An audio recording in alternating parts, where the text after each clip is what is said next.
Kwanza ufahamu ya kwamba Biblia inaonyesha wazi kuwa mafuta ni ishara, lakini nguvu ni ya Mungu kupitia Roho Mtakatifu, ndiyo mafuta.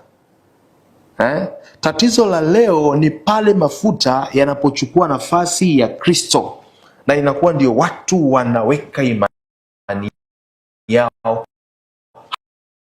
hapo. Yaani swala kutumia mafuta sio changamoto, sio shida, kwa sababu kwenye Biblia kuna watu walitumia mafuta. Ukisoma Biblia kwenye Agano la Kale, ukisoma Kutoka ile 30:33, Musa anawapaka watu mafuta, anaweka wakfu kuwa kuhani. Biblia inasema hivi, nao Haruni na wanaye utawapaka mafuta, nao watafanywa kuwa makuhani wangu. Mafuta kutengwa kwa kazi ya Mungu, lakini sio chanzo cha nguvu. Hapa walielekezwa watu wapakwe mafuta, na ulikuwa ni utaratibu wa zamani. Watu walikuwa wanamiminiwa mafuta kuwa makuhani. Agano la Kale, Samueli kumpaka mafuta mfalme kwa agizo la Mungu. Ukisoma kitabu kile cha Samueli wa kwanza sura ya 16 mstari wa 13, ndipo Samueli akaitoa ile pembe ya mafuta akampaka katika ndugu zake, naye Roho wa Bwana akamjia Daudi tangu siku ile. Daudi akapakwa mafuta, Roho wa Bwana akamjia. Hapa Roho wa Bwana ndiye aliyefanya kazi, si mafuta. Sasa Daudi alipakwa mafuta, lakini yale mafuta yalikuwa ndi kwenye maisha yake. Kwa fundisho sio mafuta, ni nguvu ya Mungu inayofanya kazi kupitia hivyo vitu. Sasa watu haya mafundisho wanayafundisha tofauti. Tukitazama mtu mwingine ambaye aliwekwa mafuta, makuhani, huduma za Mungu, kisoma kitabu kile cha Walawi 8:12, akamimina katika kichwa cha Haruni mafuta na ya kutiwa, akampa ili kumtakasa. Haya ndivyo mafuta ambavyo yalikuwa yanatumika. Hiyo ni katika Agano la Kale, lakini onyo linasema hivi, je, Bwana hupendezwa sana na sadaka na dhabihu kama vile kuitii sauti ya Bwana? Tazama, kutii ni bora kuliko dhabihu. Hapa tunajaribu kuelezewa. Sasa hiyo ni namna ambavyo Agano la Kale mafuta yalitumika. Mafuta yalitumika kuwamiminia watumishi wa Mungu ambao walikuwa wanachaguliwa kuwa makuhani, wametengwa kwa ajili ya kazi ya Mungu. Walikuwa wanawekewa mafuta ama wanamiminiwa mafuta. Wakimiminiwa mafuta inakuwa ni ishara ya kwamba Mungu amewachagua kwa kazi maalum. Hivyo ndivyo ambavyo ulikuwa unafanyika utaratibu kwa Agano la Kale. Lakini Agano Jipya pia mafuta yalitumika. Yesu Kristo kupakwa mafuta kwa Roho Mtakatifu. Ukisoma kitabu kile cha Luka 4:18, Roho wa Bwana ni juu yangu kwa maana amenitia mafuta kuwahubiri masikini habari njema. Mafuta hapa yanatumika. Roho wa Bwana yu juu yangu kwa maana amenitia mafuta. Hapa ni Yesu Kristo mwenyewe anazungumza. Hapa fundisho halikuwa mafuta. Fundisho ilikuwa ni Roho Mtakatifu aliye ndani yake.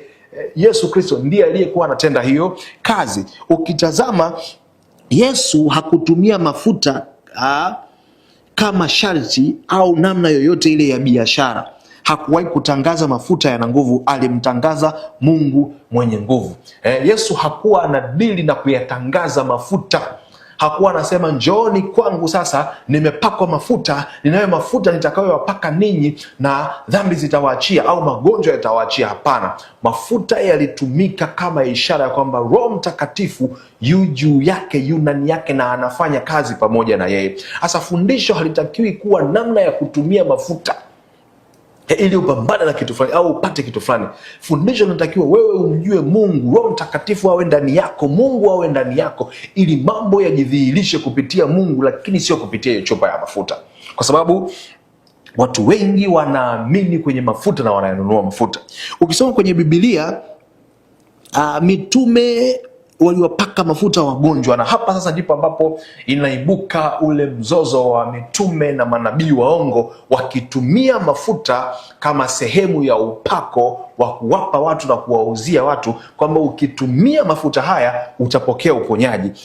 Ukitumia mafuta haya utapokea, utabarikiwa kwenye biashara yako. Ukitumia mafuta haya utakuwa wa kwanza darasani. Yaani mafuta yanawekewa namna. Lakini Biblia inasemaje? Nao wakatoa pepo wengi, wakawapaka mafuta wagonjwa wengi wakaponywa.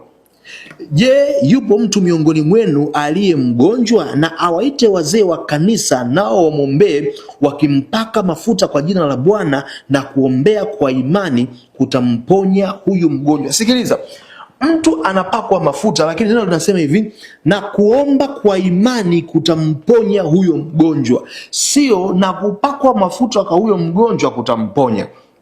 Hii ni Yakobo 5:14 na 15, unaweza ukasoma. Biblia inasema hivi, je, yupo mtu miongoni mwenu aliye mgonjwa? Na awaite wazee wa... Haijaweka wazi, haijaeleza kwamba baada ya hapa hawa mitume na manabii walianza kuwauzia watu mafuta wapate uponyaji. Unapohangaika na kuwauzia watu mafuta wapate uponyaji, concentration ya watu inabaki kwenye mafuta, haibaki kwenye kumjua Mungu wa kweli.